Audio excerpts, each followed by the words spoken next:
I noticed that most people measure success using their results, and this is how I realized along the way that results are the last thing to show up, because before results there are skills, before skills there are mistakes, before mistakes there are uncomfortable decisions, and before all of that they're simply having the courage to begin with.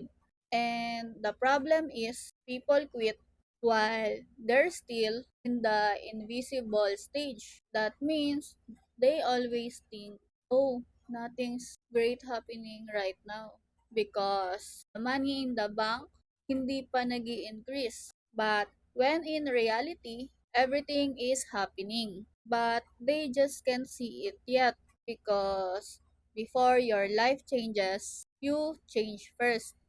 That means before people recognize your work, your skills need to improve first. Before opportunities appear, your value need to increase. So yes, don't panic just because your results haven't caught up yet, because your future is simply taking the time to match the person you're becoming.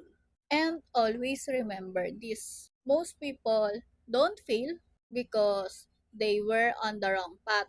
They fail because they judge the path before the path had enough time to change.